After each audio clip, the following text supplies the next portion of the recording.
The man soaked a gold-made token in 100-degree liquor, and to everyone's shock, the golden color began to peel off within just 5 seconds. The so-called Imperial Gold Pardon token turned into nothing but worthless scrap metal. The appraisal expert below the stage gasped in disbelief. The man, seeing the moment, intentionally provoked the rich heir and offered the scrap back as a gift. The heir, falling for it, arrogantly declared $8 million meant nothing to him and threw the scrap back like garbage. The man smiled and took the discarded item back to his seat because he knew this worthless object was actually the key to a mysterious wooden box about to be auctioned. The box had been verified by experts to be at least 1,000 years old, but no one had ever opened it. Its unique material prevented any modern technology from detecting what was inside. Unbeknownst to others, the man's piece of scrap was the only key that could open it. Soon, the box went up for blind auction with a starting price of $500,000, but everyone saw it as just a water-stained old crate, and no one was interested. Even the appraisal expert said, if it were made of gold and phoebe wood, it might be worth a bit more, but no one cared. Only the man knew its value. He confidently bid $600,000. The rich heir heard this and sneered, mocking that the man must want to use it as a coffin. But the man confidently stood up and pulled out the so-called scrap. He explained to the crowd, it wasn't an Imperial Pardon token, but the only key to open the box. He inserted it into the box and pressed his palm down. A sudden sword cry rang out, so loud that the crowd covered their ears. Within moments, the expert rushed to the stage and gasped in recognition. It was a legendary ancient sword, conservatively valued at $10 million. The entire audience was stunned, while the rich heir looked devastated with regret. The expert offered to buy it on the spot, but the CEO, enchanted by the sword, refused his offer. Instead, she gifted the man a card with $5 million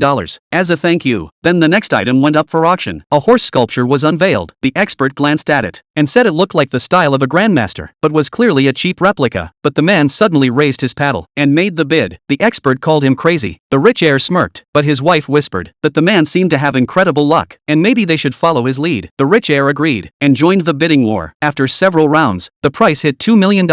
At this point, the rich heir started to worry. They might be paying millions for a fake. But then, the man raised the bid to $5 million. The entire room fell silent in shock. The rich heir stepped forward, saying the man had been fooled. But the man grinned and proposed a bet. If the sculpture wasn't valuable, he'd wear a dog leash and bark in public. He then borrowed the CEO's sword and approached the sculpture. With one precise strike, a flash of golden light burst out,